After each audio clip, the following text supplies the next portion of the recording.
Petrol गाड़ियां लेनी चाहिए कि नहीं। जब से E20 इथेनॉल की ब्लेंडिंग चल रही है तब से काफ़ी खबरें आ रही है कि गाड़ी का माइलेज काफ़ी ड्रॉप हो चुका है। जो गाड़ी पहले 15 का माइलेज देती थी अभी 6-7 का माइलेज देने लगी है। गाड़ी का मेंटेनेंस काफ़ी बढ़ चुका है, गाड़ियां स्टार्ट नहीं हो रही है और बीच सड़क गाड़ियां बंद हो रही है। काफ़ी सारे प्रॉब्लम्स आ रहे हैं E20 की वजह से, और आने वाले समय में E30 और उसको ब्लेंडिंग और बढ़ाने की बातें भी चल रही है, E85 की बातें चल रही है। तो ऐसे में काफी एक डर फैला है जो लोग पेट्रोल गाड़ियां लेने वाले थे उनके मन में। तो इस वीडियो में हम कोई भी फैंसी एडिटिंग नहीं करने वाले हैं। सबको ये जो पूरा माजरा, ये जो पूरा मैटर है, आपको ध्यान से समझने की बहुत ज्यादा जरूरत है, क्योंकि यहाँ पे लोगों के मन में काफी ज्यादा कंफ्यूजन क्रिएट हो चुका है। क्यों हुआ है? यहाँ पे दो टाइप के दो ग्रुप्स बढ़ चुके हैं। एक ग्रुप का कहना है कि इथेनॉल की वजह से गाड़ियां स्टार्ट नहीं हो रही है, मोहल्ले की सारी गाड़ियां बंद हो चुकी है, इथेनॉल का पेट्रोल डलते ही गाड़ी में प्रॉब्लम्स आ रहे हैं, माइलेज घट रहा है, मेंटेनेंस बढ़ रहा है, बीच सड़क गाड़ियां रुक रही है। सो काफी कुछ खराबियां आ रही है E20 की वजह से, ये एक ग्रुप का कहना है। वही एक दूसरा ग्रुप ऐसा भी है जिनका कहना है कि इथेनॉल की वजह से रोजगार बढ़ चुका है, पोल्यूशन कम हो चुका है, ज्यादा कुछ प्रॉब्लम है नहीं, जितनी हवा बनाई जा रही है उतना कुछ है नहीं, और देश के लिए ये जो सप्लाई चेन टूटा है, दूसरे कंट्रीज के ऊपर डिपेंडेंसी कम करने के लिए इथेनॉल लाना बहुत ज्यादा जरूरी है, यह कहना है ए ग्रुप का। तो यहाँ पे कुछ लोग सरकार के पक्ष में हैं, यहाँ पे कुछ लोग सरकार के अपोज में हैं। तो ये दोनों का अपना अपना पक्ष है, दोनों का अपना अपना देखने का नजरिया है, और दोनों लोग अपने अपने हिसाब से पोस्ट कर रहे हैं सोशल मीडिया पे, अपने अपने तर्क रख रहे हैं, जिसके चलते जो एक्चुअल रीजन है, जो एक्चुअल रियलिटी है, वो हम सबसे दूर निकलते जा रही है। तो आज के इस वीडियो में अगर आप सच में इस पूरे इशू के बारे में जानना चाहते हैं तो आपको इस वीडियो देखने से पहले अपने अपने पॉलिटिकल व्यू को साइड में रखना होगा, और आपको सिर्फ as a consumer, as a ग्राहक इस पूरे वीडियो को समझना होगा, क्योंकि हर किसी का अपना एक पॉलिटिकल पॉइंट ऑफ व्यू है। अगर हम उसको ध्यान में रख के वीडियो को देखेंगे तो कहीं ना कहीं वो पॉलिटिकल बायस सामने आ जाएगा।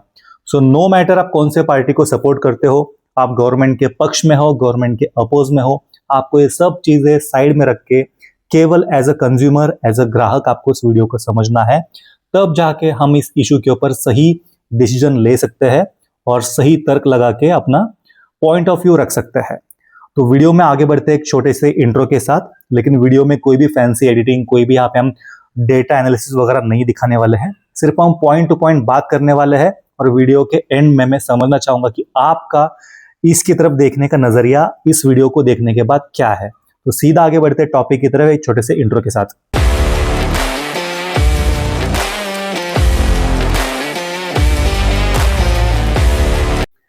वीडियो में आगे बढ़ने से पहले एक छोटी सी रिक्वेस्ट है, अगर आपने चैनल को अब तक सब्सक्राइब नहीं किया प्लीज कर दीजिए। ये आपके लिए बिल्कुल फ्री ऑफ कॉस्ट है, केवल 1 सेकंड का टाइम लेता है, लेकिन हमें ये मोटिवेट करता है आपके लिए ऐसे ही कंटेंट बनाने में। तो सीधा आगे कंटेंट की तरफ बढ़ते हैं, और सबसे पहले हम ये जानते हैं कि ये इथेनॉल या फिर कोई भी जो ऑल्टरनेटिव फ्यूल है, ये कॉन्सेप्ट इंडिया में आया कहाँ से और वो जरूरी क्यों है। रेफरेंस के लिए हम फिलहाल की सिचुएशन के ऊपर ध्यान देते हैं। आजकल पूरे वर्ल्ड में ग्लोबली जो सप्लाई चेन टूटा है उसका मेन कारण है डिपेंडेंसी। जो कंट्रीज ऑयल प्रोड्यूस नहीं करती है, जिनके पास ऑयल प्रोड्यूस करने के सोर्सेस लिमिटेड है, उनकी काफी ज्यादा डिपेंडेंसी होती है दूसरे कंट्रीज के ऊपर जो ऑयल सोर्स करती है, ऑयल प्रोड्यूस करती है, ऐसे कंट्रीज के ऊपर। फिलहाल जो सप्लाई चेन ब्रेक हुआ है उसका बहुत बड़ा इंपैक्ट हुआ है काफी सारे कंट्रीज में, जिसके चलते अगर आप पेट्रोल के प्राइसेस देखोगे ग्लोबली बहुत ज्यादा बढ़ चुके थे। पेट्रोल, डीजल या फिर किसी भी ऑयल एंड गैसेस के प्राइसेस काफी ज्यादा बढ़ चुके थे। तो यहाँ पे एक प्रॉब्लम आ सकता है कि ये जो ग्लोबल लेवल पे प्रॉब्लम चल रही है, जो मनमानी चल रही है, जो वॉर चल रहा है, या फिर कोई भी सिचुएशन आने की वजह से प्राइसिंग के ऊपर एक बहुत बड़ा इंपैक्ट आ सकता है, और जिसको लेके हम कुछ भी अनुमान लगा नहीं सकते कि कौन से साल में क्या होने वाला है। अभी जो ये यूएस ईरान का जो वॉर चल रहा है, आज से 2 साल पहले हम में से किसी ने सोचा नहीं था कि ऐसा वॉर भी हो सकता है, सप्लाई चेन टूट सकता है, ऑयल एंड गैसेस के प्राइसेस सडनली बढ़ सकते हैं ग्लोबली, किसी ने सोचा नहीं था। तो इसी चीजों को कंट्रोल में लाने के लिए, प्राइसिंग के ऊपर कंट्रोल लाने के लिए काफी सारी कंट्रीज एक ऑल्टरनेटिव ऑप्शन की तरफ देख रही है, जिसको हम इन हाउस प्रोड्यूस कर सके और दूसरे कंट्रीज के ऊपर डिपेंडेंसी कम कर सके। तो यही से कॉन्सेप्ट आता है ये ऑल्टरनेटिव फ्यूल्स का या फिर ऑल्टरनेटिव ऑप्शंस का। तो ये सिर्फ मैं इंडिया की बात नहीं कर रहा हूं, मैंने वीडियो के स्टार्टिंग में इसलिए कहा कि आप 2 मिनट के लिए अपना पॉलिटिकल व्यू साइड में रख के इस वीडियो को देखिए। यहाँ पे हम पार्टी, पक्ष, गवर्नमेंट सब साइड में रखते हैं, हम सिर्फ बेसिक्स के ऊपर बात करते हैं कि किसी भी कंट्री के लिए इसकी जरूरत क्यों है। तो सबसे पहला पॉइंट, डिपेंडेंसी कम करने के लिए। अब ये जो सरकार कह रही है कि इससे रोजगार बढ़ेगा, प्राइजेस कम होंगे, वो सब सेकेंडरी चीज है, लेकिन मेन मुद्दे की बात है कि डिपेंडेंसी कम करने के लिए अपने पास इन हाउस कुछ तो होना चाहिए जिसके ऊपर अपना पूरा कंट्रोल हो, जिसके चलते कॉन्सेप्ट आ चुका था काफी पहले, ये आज की बात में नहीं कर रहा हूं। और ये इंडिया से पहले, अगर आप ब्राजील का आजकल बहुत सारा नाम आ रहा है तो मैं ब्राजील का ही एग्जांपल लूंगा। ब्राजील में जो इथेनॉल की स्टार्टिंग हुई थी, जो प्रॉपर ब्लेंडिंग इन्होंने करना स्टार्ट किया था, वो 1931 से ही ब्राजील अपने पेट्रोल में इथेनॉल को ब्लेंड कर रहा है। तो ये आज या फिर कल की बात नहीं है, काफी सालों पहले से इथेनॉल एक ट्राइड एंड टेस्टेड ऑप्शन है जिसको पेट्रोल के साथ ब्लेंड करके थोड़ी बहुत डिपेंडेंसी कम करने की कोशिश ब्राजील ने की थी। अभी ब्राजील ने क्यों की थी और इथेनॉल ही क्यों? क्योंकि ब्राजील में शुगर केन का जो प्रोडक्शन है, गन्ने का प्रोडक्शन है, वो काफी अच्छे प्रमाण में होता था, जिसके चलते शुगर केन से ही होने वाला प्रोडक्ट उन्होंने चूज किया एज ऑल्टरनेटिव फ्यूल, जो कि था इथेनॉल। इनिशियली ब्राजील ने भी स्टार्ट किया था E5 से लेके E7 तक। मैं 1931 की बात कर रहा हूं। आइडियली उससे भी काफी पहले से कॉन्सेप्ट था, लेकिन 1931 से full fledged ethanol blending Brazil ने स्टार्ट किया था और मैंडेटरी भी किया था। अगर मैं ईयर वाइज जाऊं तो 1919 से इसकी टेस्टिंग ब्राजील ने चालू कर दी थी। अभी उसके बाद सब कुछ ठीक ठाक चल रहा था, E5 E7 तक कोई दिक्कत आ नहीं रही थी, डिपेंडेंसी कम हुई थी, प्राइसिंग के ऊपर ठीक ठाक कंट्रोल भी ब्राजील का हो रहा था। उसी बीच में एक ऑयल क्राइसिस काफी बड़े लेवल पे आ चुके थे 1970 में भी। तो जिस तरह के क्राइसिस हम आज फेस कर रहे हैं, जो सप्लाई चेन में डिस्टर्बेंस आ चुका है, सिमिलर क्राइसिस 1970 में भी आए थे ग्लोबली। तब जाके ब्राजील ने जो E7 था उसको E25 तक ब्लेंड करना स्टार्ट किया 1970 के दशक में। तो ये जो E20 हम इंडिया में आज लागू कर रहे हैं, ब्राजील में E25 काफी सालों पहले से ही चलता आ रहा है। और इसमें केवल ब्राजील एक ही कंट्री नहीं है, काफी सारे कंट्रीज भी है। और अगर हम आज की बात करें ब्राजील कितना ब्लेंड कर रहा है, तो लगभग 30 से लेके 32% तक ब्राजील इथेनॉल को ब्लेंड कर रहा है आज की डेट में। जो हमारे यहाँ पे E20 है, ब्राजील में ऑलरेडी E32 तक अप्लाई हो चुका है। और गाड़ियां मैन्युफैक्चर करने वाली कंपनियां ऑलमोस्ट वही है, जो मॉडल्स अपने यहाँ पे बनता है उनमें से कई सारी गाड़ियां वहां पर भी बनती है, लेकिन वो E32 पर भी आराम से चल रही है और एज सच कोई मेजर कंसर्न आ नहीं रहा है। तो ये हो गई ब्राजील की बात। लेकिन जो चैलेंज आज हम इंडिया में फेस कर रहे हैं, ऐसा नहीं कि ब्राजील में कोई चैलेंजेस आए नहीं थे, ब्राजील ने भी इनिशियली काफी सारे चैलेंजेस को फेस किया था। जैसे कि अगर आप कोल्ड टेम्परेचर में, जहां पे टेम्परेचर काफी कम होता है, वहां पे गाड़ियां स्टार्ट नहीं हो रही थी, जहां पे इथेनॉल की ब्लेंडिंग ज्यादा थी। गाड़ी में करोजन का इशू ऑलरेडी उसमें था, जो पार्ट्स थे, रबर पार्ट्स या फिर मेटल पार्ट्स, उसमें वहां पर भी दिक्कतें आ रही थी। माइलेज ड्रॉप का इशू वहां पर भी नोटिस किया था। लेकिन ये सारे प्रॉब्लम को ब्राजील ने फेस वाइज टैकल किया था।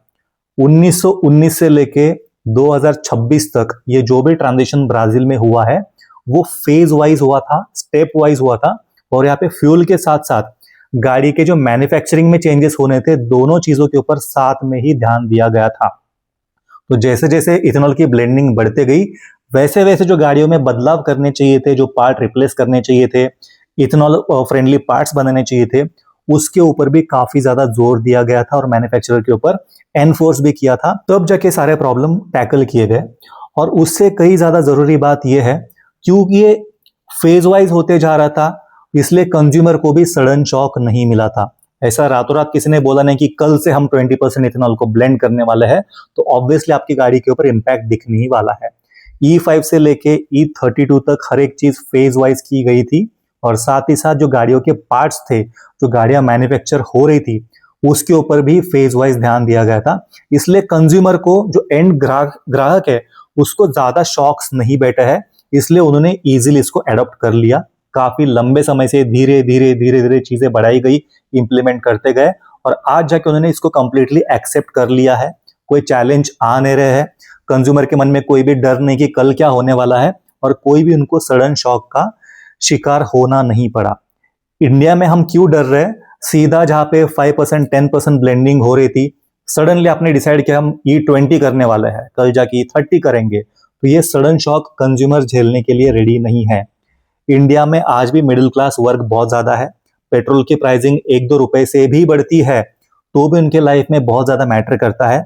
सिमिलरली गाड़ी का माइलेज अगर 2-3 किलोमीटर से भी घटता है तो भी जिनकी डेली रिक्वायरमेंट होती है उनके लाइफ के ऊपर काफी ज्यादा फर्क पड़ता है। तो इंडिया में सबसे बड़ा प्रॉब्लम यही हुआ कि ये चीजें फेज वाइज की नहीं गई, सडन शॉक कंज्यूमर को दिया गया। उसके ऊपर हम आगे बात करेंगे कि गवर्नमेंट ने क्या क्या गलतियां की है। अब ये सही तरीका था इथेनॉल को पूरे कंट्री में अप्लाई करने का, लोगों में उसको अडॉप्ट करने के लिए टाइम देने का बिल्कुल सही तरीका यहाँ पे ब्राजील ने अपनाया था, जिसके चलते लोगों को ज्यादा तकलीफ हुई नहीं। लेकिन इंडिया में इसको कैसे अप्लाई किया गया, कैसे इंप्लीमेंट किया गया, उसके ऊपर भी हम थोड़ा ध्यान देते हैं। तो इंडिया में अगर हम इथेनॉल की बात करें तो काफी लोग कह रहे हैं कि अभी 2024 से ये प्रॉब्लम आ रही है, अभी हाल फिलहाल में प्रॉब्लम आ रही है। तो ऐसा नहीं है। इंडिया में जो इथेनॉल की ब्लेंडिंग है वो आज से नहीं हो रही है। इसका जो इनिशियल टेस्टिंग हुआ था 2001 से ही काम चालू कर दिया था गवर्नमेंट ने।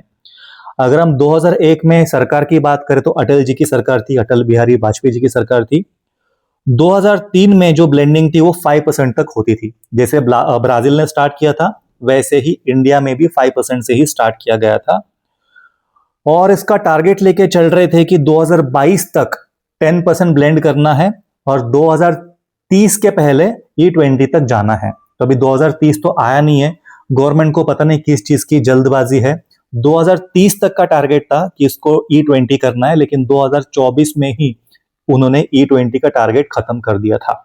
इसको समराइज कर दे, 2001 में स्टार्ट हुआ था एथेनॉल ब्लेंडिंग 5% से, जिसको 2022 तक E10 करना था, 10% ब्लेंड करना था और आगे फेज वाइज बढ़ा के इसको 2030 तक 20% ब्लेंड करने का टारगेट गवर्नमेंट लेके चल रही थी। इनिशियल प्लान था जो कि 2001 में बना था अटल जी के टाइम पे।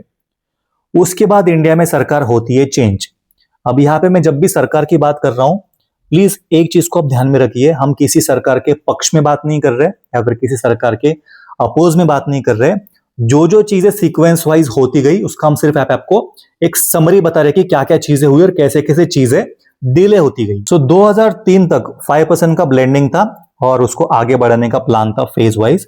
लेकिन उसके बाद सरकार होती है चेंज। 2004 में मनमोहन जी की सरकार आती है, कांग्रेस सरकार आती है। तो वहां पे क्या होता है कि जो फेज वाइज प्लान था, हमारे पास पूरे 25 से 26 साल थे जो फेजेस में हमको ब्लेंडिंग बढ़ानी थी, E5, E10, 15, 20, बहुत सारा टाइम था, 26 साल का टाइम हमारे पास था। लेकिन उसका इंप्लीमेंटेशन सडनली इस दौरान रुक गया। 2004 से लेकर 2014 के बीच में इथेनॉल के ऊपर ज्यादा कुछ काम हुआ नहीं था और हमारा जो पूरा ऑयल इंपोर्ट था वो as it is traditional way से चल रहा था। ऑल्टरनेटिव फ्यूल का जो कॉन्सेप्ट था वो कुछ समय के लिए डिले हो चुका था। अब यहाँ पे कंज्यूमर थोड़े बहुत स्टेबल हो ही चुके थे। उसके बाद 2014 में फिर से सरकार हो गई चेंज, फिर से आ गई बीजेपी। इस बार नरेंद्र मोदी की सरकार थी। अभी यहाँ पे आप देखोगे चेंजेस क्या हुआ था। जो चीजें 26 साल में फेज वाइज होनी चाहिए थी, धीरे धीरे करके होनी चाहिए थी, यहाँ पे सडनली 2023 के बाद, मतलब लगभग 3 से 4 साल में सडनली E20 मैंडेटरी कर दिया गया। मतलब E5, E10 से लेके सीधा E20 एकदम से 3-4 साल में कस्टमर के ऊपर लागू कर दिया गया। अगर आप 26 साल में थोड़ा थोड़ा 5% करके बढ़ाते तो कंज्यूमर को उतना शॉक नहीं होता था। सिमिलरली अगर आप गाड़ियों के मैन्युफैक्चरिंग के ऊपर भी ध्यान देते पूरे 26 साल में तो भी इतना शॉक नहीं मिलता था ब्राजील जैसे। लेकिन यहाँ पे 2001 में स्टार्ट की हुई चीज सडनली 2022 के बाद एकदम जोर पकड़ती है और इसका जो पूरा लोड है, जो पूरा भार है, वो आता है आपके और मेरे जैसे एंड कंज्यूमर के ऊपर और हमें लगता है सडन शॉक, क्योंकि सडनली 10% से ब्लेंडिंग बढ़ गया, हम सबका हो गया माइलेज ड्रॉप और उसी के साथ साथ जो जो सोशल मीडिया पर अपने अपने तर्क लगा रहे सब चीजें हमारे मन में भी घूमने लग गई और हम रहने लग गए एक अजीब से डर में और एक अजीब से एंजाइटी में। ये जो पूरा प्रोसेस है इसको 2 हिस्सों में इंप्लीमेंट करना चाहिए था जैसे ब्राजील ने किया। एक जो हिस्सा था पूरा ब्लेंडिंग का पार्ट है, कौन से ईयर में कौन से फेजेस में कितना ब्लेंडिंग बढ़ाना है, इथेनॉल कितना परसेंटेज से बढ़ाना है। और जो दूसरा पार्ट था मैन्युफैक्चरिंग का, कौन से साल में गाड़ियों में कौन से पार्ट रिप्लेस करने हैं और कौन से साल तक सारी गाड़ियां इथेनॉल कंप्लायंट होनी चाहिए। ये दोनों काम साथ में चलने चाहिए थे। तो अभी हमने देखा कि इथेनॉल का ब्लेंडिंग कैसे कैसे हुआ, कौन से साल से लेके कौन से साल तक उसको इंप्लीमेंट किया गया, और अब हम देखेंगे कि गाड़ियों का जो मैन्युफैक्चरिंग है उसमें क्या इंप्लीमेंट किया गया, उसमें क्या क्या चेंजेस कौन कौन से साल में किए गए। तो जैसे कि इथेनॉल की ब्लेंडिंग ये 2001 से स्टार्ट की गई थी, लेकिन गाड़ियों के मैन्युफैक्चरिंग के ऊपर जो ध्यान है, जो पार्ट चेंज करने चाहिए थे, उसके ऊपर बिल्कुल 2008 तक ध्यान दिया नहीं गया था। ये एक बहुत बड़ा ड्रॉबैक हुआ है इंडिया के प्लान में। अगर आप ब्लेंडिंग के ऊपर काम कर रहे हो, आपने गाड़ियों के ऊपर भी काम करना चाहिए था 2001 से ही, लेकिन ऐसा हुआ नहीं। इसके ऊपर असल में काम जो स्टार्ट हुआ था वो 2009 से स्टार्ट हुआ था। 2009 की अगर मैं बात करूं, केवल एक होंडा ऐसा मैन्युफैक्चरर है जिसने खुद से इनिशिएटिव लेके अपनी सारी गाड़ियों को 2009 से ही इथेनॉल कंप्लायंट बनाया था। जी हाँ, अगर आप होंडा की सेकेंड हैंड गाड़ी भी लोगे, कोई पुरानी गाड़ी भी लोगे जो 2009 के बाद बनी है, ये गाड़ियां भी इथेनॉल कंप्लायंट थी, जो ना होंडा ने पब्लिकली अनाउंस किया, ना उस समय के गवर्नमेंट ने अनाउंस किया। तो यहाँ पे पब्लिक को क्लैरिटी देने में भी एक बहुत बड़ा गैप रहा है। तो मुद्दे पे आते हैं। 2009 से सारे मैन्युफैक्चरर को ये मैंडेट किया गया था कि आपकी गाड़ियों में इथेनॉल फ्रेंडली पार्ट्स बनने चाहिए, आपकी गाड़ियां E20 या फिर इथेनॉल कंपेटिबल होनी चाहिए। लेकिन इसका इंप्लीमेंटेशन उतना स्ट्रिक्ट तरीके से नहीं हुआ। कुछ मैन्युफैक्चरर ने ध्यान दिया, कुछ मैन्युफैक्चरर ने बीच में छोड़ दिया, कुछ मैन्युफैक्चरर ने सीरियसली किया। उसमें सिर्फ एक होंडा इकलौती कंपनी थी जिसने कंप्लीटली इसको लागू किया था अपने सारे गाड़ियों के ऊपर। बाकी लोगों ने इसको लाइटली लिया। जो बड़े बड़े मैन्युफैक्चरर है, जिसमें मारुति थी, Hyundai थी, टाटा, जो भी बड़े बड़े प्लेयर्स थे, सब ने इसको लाइटली लिया और जो ट्रेडिशनल अपने पार्ट्स थे उसी को चलाते गए, इथेनॉल ब्लेंडिंग होने के बावजूद भी। तो इथेनॉल 10% तक गाड़ियों में डलता था, तब भी हमारे गाड़ियों के पार्ट्स इथेनॉल फ्रेंडली नहीं थे। और ध्यान देने वाली बात यह है कि पार्ट्स इथेनॉल फ्रेंडली ना होने के बावजूद उस समय तक गाड़ियों में कुछ मेजर इश्यूज इथेनॉल की वजह से आए नहीं थे, या फिर आए भी होंगे, हमको पता भी नहीं होगा कि इथेनॉल की वजह से आए थे, क्योंकि उस समय में ना इथेनॉल किसी को पता था, ना ये E20 कॉन्सेप्ट किसी को पता था। हर एक चीज बैकग्राउंड पे हो रही थी, क्योंकि किसी को अवेयरनेस नहीं है, इसलिए किसी के मन में डर भी नहीं था। तो इस पॉइंट के ऊपर भी आपको ध्यान देना चाहिए कि ये चीजें काफी पहले से हो रही थी, और हो सकता है आपकी गाड़ी में कुछ प्रॉब्लम आया भी हो, इथेनॉल की वजह से हो, लेकिन आपको उसके बारे में खबर भी ना हो। ये भी चीज हो सकती है। अभी 2009 को सारे मैन्युफैक्चरर को कहा गया था, और 2021 के बाद इसको मजबूती से एनफोर्स किया गया कि आपको 2023 तक सारे गाड़ियों को E20 कंप्लायंट बनाना है। इसलिए 2023 के बाद जो भी गाड़ियां मैन्युफैक्चर की गई थी, अप्रैल 2023 के बाद सारी की सारी गाड़ियां E20 कंपेटिबल है, E20 कंप्लायंट ऑफिशियली अनाउंस की गई है। लेकिन यहाँ पे सबसे बड़ा ड्रॉबैक अगर आप देखोगे, जो चीज 2001 से होनी चाहिए थी वो चीज 2021 के बाद चालू कर दी गई थी। मतलब इतने बड़े गैप के बाद, दशकों के गैप के बाद आपने जो मेन चीज करनी थी वो करना स्टार्ट किया। यूजुअली क्या होना चाहिए था, हम जो भी फ्यूल बनाने वाले हैं, जो कॉन्सेप्ट में है, उसका एक प्रोटोकॉल व्हीकल बनाना चाहिए था, उसके ऊपर टेस्टिंग करनी चाहिए थी, पार्ट्स की टेस्टिंग करनी चाहिए थी, और उसको इंप्लीमेंट करना चाहिए था। लेकिन यहाँ पे वैसा हुआ नहीं। गाड़ियां वही चल रही है, नॉन इथेनॉल कंप्लायंट गाड़ियां चल रही है, लेकिन फ्यूल में तो ब्लेंडिंग बढ़ते ही जा रहा था। तो ये एक सबसे बड़ा ड्रॉबैक यहाँ पे हुआ है सरकार की तरफ से। तो अगर आप इसको एकदम शॉर्ट में समझो, तो इथेनॉल 2001 से था, और E20 कंप्लायंट गाड़ियां 2009 से बन रही है। तो मतलब E20 भी पहले से था, और E20 कंप्लायंट गाड़ियां भी पहले से थी। इसने जोर पकड़ा 2023 के बाद, क्योंकि ये गवर्नमेंट के बड़बोलेपन की वजह से ये लोग खुद ही फंसते जा रहे थे।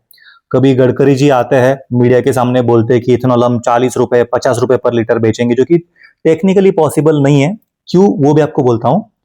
जो इथेनॉल बनता है वो गन्ने से बनता है। अब गन्ने से दो प्राइमरी प्रोडक्ट बनते हैं, एक तो शुगर है, शक्कर है, और दूसरा इथेनॉल है।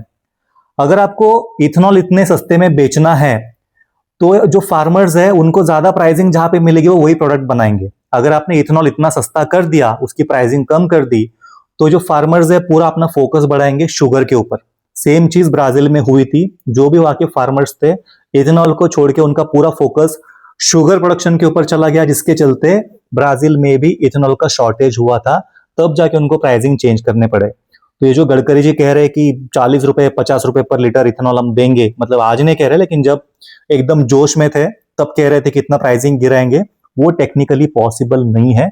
आप जब उसकी प्राइसिंग गिराओगे तो शुगर का प्रोडक्शन बढ़ जाएगा और इथेनॉल का प्रोडक्शन कम हो जाएगा, और प्रोडक्शन बनाने के लिए आपको फिर से वही सारे प्राइसेस यहाँ पे ट्वीक करने पड़ेंगे। तो कुल मिला के इतना सस्ता तो होने वाला है नहीं, लेकिन हाँ, इसका जो मेन मुद्दा है प्राइसिंग के ऊपर कंट्रोल करने के लिए, पेट्रोल के प्राइस को हम कंट्रोल नहीं कर सकते हैं, इसलिए जितना हम इन हाउस प्रोडक्ट का ब्लेंडिंग बढ़ाए उतनी प्राइसिंग अपने कंट्रोल में रहेगी। तो ये सस्ता कुछ नहीं होने वाला है, आगे जाके प्राइसिंग बहुत ना बढ़े उसके लिए ये एक प्रिकॉशनरी या फिर प्रिवेंटिव मेथड आप इसको कह सकते हो। तो अभी ये भी तर्क दिया जा रहा है, जो सरकार के पक्ष में लोग हैं वो कहते हैं कि इथेनॉल की वजह से प्राइसिंग कम होंगे पेट्रोल की, तो वैसा बिल्कुल होने नहीं वाला है। इथेनॉल का या फिर किसी भी ऑल्टरनेटिव फ्यूल का जो मेन मुद्दा है वो दूसरी कंट्री से आने वाले फ्यूल के प्राइसिंग को कंट्रोल करने का है। अब हम पेट्रोल के प्राइसेस को तो कंट्रोल कर नहीं सकते हैं, वो प्राइस आज 110 रुपए है, कल जाके 150 भी हो सकता है, 200 भी हो सकता है। तो जितना हो सके जो चीज हमारे घर पे बन रही है उसको ज्यादा मिलाओ और प्राइसिंग अपने हाथ में रखो। ये पूरा कॉन्सेप्ट है इथेनॉल ब्लेंडिंग का। तो आने वाले समय में पेट्रोल सस्ता नहीं होगा, लेकिन हाँ, पेट्रोल के प्राइसिंग के ऊपर कंट्रोल काफी हद तक जो भी सरकार आएगी, आज बीजेपी है कल कांग्रेस आ सकती है, जो भी सरकार आएगी उनके हाथ में कंट्रोल रहेगा जो चीज अपने घर पे बन रही है उसके प्राइसिंग के ऊपर। तो ये पूरा मुद्दा है इथेनॉल का और इथेनॉल ब्लेंडिंग का। अब आगे हम बढ़ते हैं।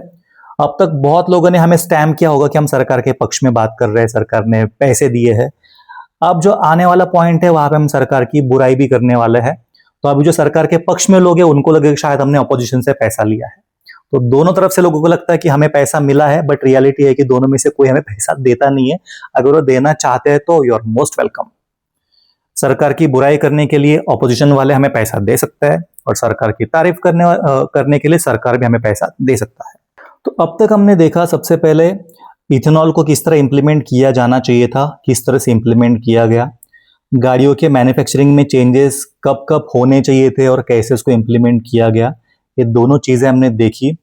अब जो मेन चीज है कि इथेनॉल की वजह से गाड़ियां रास्ते में बंद हो रही है, गाड़ियां स्टार्ट नहीं हो रही है, गाड़ियों का माइलेज काफी हद तक गिरा है। तो इसमें अगर आप देखा जाए तो इथेनॉल का मेन जो ड्रॉबैक है वो है माइलेज। जी हाँ, अगर इथेनॉल की ब्लेंडिंग आगे बढ़ेगी तो गाड़ी का माइलेज और ड्रॉप होने वाला है। लेकिन ये जो चीजें कही जा रही है कि गाड़ियां एकदम चलना ही बंद हो जाएगी, गाड़ियां स्टार्ट ही नहीं होगी, बीच सड़क में बंद हो जाएगी, तो वैसे होने के चांसेस काफी कम है, क्योंकि ऑलरेडी गाड़ियां E20 कंप्लायंट तो है, कंपेटेबल भी थी, नॉट फुल्ली बट कुछ हद तक थी। तो इतने ज्यादा मेजर प्रॉब्लम आने के चांसेस कम है। लेकिन फिर भी आपके आस पड़ोस में या फिर आपके साथ ऐसा कुछ हुआ है जहाँ पे गाड़ी में मेजर डैमेज आया है, मेजर आपको खर्चा करना पड़ा इथेनॉल की वजह से, आप हमें प्लीज कमेंट करके बता सकते हो, ताकि दूसरे यूजर को भी एक रेफरेंस मिले कि क्या क्या चीजें हो सकती है। क्योंकि आज हम सिर्फ सोशल मीडिया पे देख के अजम्पशन लगा रहे कि चीजें इतनी खराब हो सकती है या फिर इतनी अच्छी हो सकती है, लेकिन रियलिटी क्या आप हमें कमेंट करके बता सकते हो अगर आपने ऐसी कोई चीज फेस की होगी तो। यहाँ पे मेन जो कंसर्न था इथेनॉल का माइलेज का था, माइलेज ड्रॉप पे होने ही वाला है। और उसके बाद लोगों में डर इसलिए फैला कि जो चीजें मैंने आपको बताई, बीच सड़क में गाड़ियां बंद हो रही है, गाड़ियां स्टार्ट नहीं होगी, जहां पे 5,000 का सर्विस होता था अभी 50,000 होने लग गया। तो ये सब चीजें सोशल मीडिया में आग की तरफ फैली है, और उसके पीछे गवर्नमेंट का बड़बोलापन भी काफी ज्यादा जिम्मेदार है। जो चीज आप ऑलरेडी करते आ रहे हो उसको इतना बड़बोला बन के बड़ा चढ़ा के बताने की कोई जरूरत थी नहीं, जिसके चलते लोगों के मन में और ज्यादा आक्रोश है और ज्यादा गुस्सा है कि आपने कहा था कि 40 रुपए में 50 रुपए में इथेनॉल मिल जाएगा, यहाँ पे तो पेट्रोल के रेट में ही मिल रहा है, और उसके अलावा यहाँ पे माइलेज भी घट रहा है, मेंटेनेंस भी बढ़ चुका है। तो ये सब कंफ्यूजन लोगों के मन में था। अब यहाँ पे हम बात करेंगे सरकार के फेलियर के बारे में कि ये चीजें कहाँ कहाँ पे गलत गई।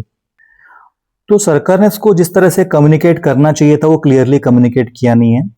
सरकार आज भी कहती है कि एक एक्सपेरिमेंट है, मतलब एक्सपेरिमेंट करने के लिए आपको और मुझे चुना गया है, जो नुकसान होगा हमको होगा, एक्सपेरिमेंट सक्सेसफुल होगा तो ठीक, गवर्नमेंट तालियां बजाएगी, नुकसान हुआ तो आप और मैं उसको झेलने वाले हैं। तो ऑफिशियली बाहर आके कह रहे कि ये एक्सपेरिमेंट है, इसका रिजल्ट 1 साल बाद मिलेगा। तो ये एक सबसे बड़ा फेलियर मैं कहता हूं कि क्लियर कम्युनिकेशन नहीं है, और आपको एक्सपेरिमेंट करना ही था तो उसका एक तरीका होता है ताकि उसमें आम जनता ना पिसे। तो सरकार का कहना यह था कि सबसे पहले इससे रोजगार बढ़ेगा, जो कि काफी हद तक सही भी है, इससे पोल्यूशन कम होगा।